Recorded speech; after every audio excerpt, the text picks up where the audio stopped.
Hi, Dr. Sassy here.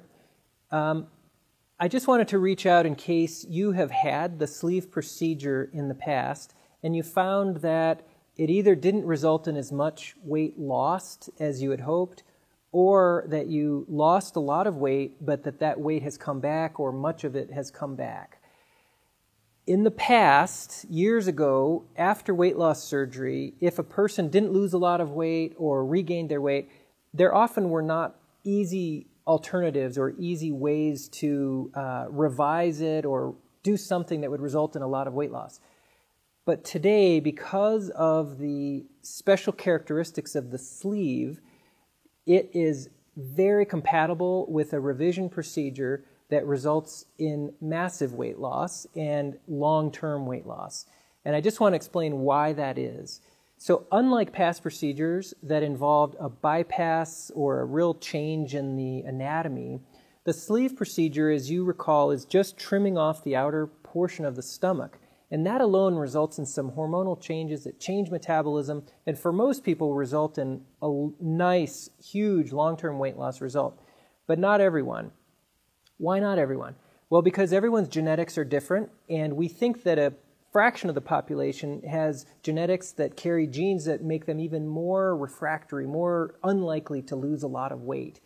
There are also other factors. People's metabolism can be especially slow. Some people have other factors intervene. Maybe they didn't work as hard at it as they needed to. Maybe they got an injury. There's a million reasons. But for most people, it has to do with the genetic and metabolic programming that just has them hit a plateau where they can't break through.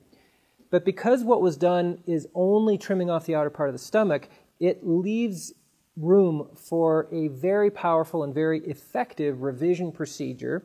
And that is kind of the next link in the chain, which is the next part down from the stomach where the first part of the intestine is called the duodenum.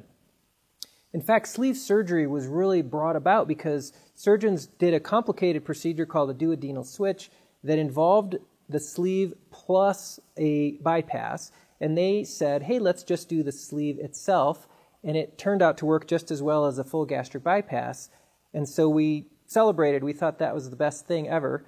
But what we forgot to recall was that gastric bypass also resulted in about 15% of people not having enough success or regaining their weight. Ideally, they would need a revision procedure, but there wasn't a really good one. With the sleeve, you have those same statistics, but there is an excellent procedure that can result in very successful long-term weight loss. We call it a SADIE, single anastomosis duodenoliostomy, which is a big long word, but basically it is a minimally invasive 45-minute procedure, laparoscopy with some small Band-Aids that makes a connection from the duodenum to the ileum. Basically, it's another hormonal change that flips a switch, the metabolism resets to a healthier, lower weight, better blood sugar regulation, and long-term successful metabolism and weight loss. So if that's the boat you find yourself in, then just know that there is a good solution out there, and you can explore it more by coming to see us, and we can look it over with your health history and see if it's a right fit for you. But you shouldn't be thinking that there's nothing else that can be done, because this is a very effective intervention that's very compatible with the sleeve procedure, and it's very successful.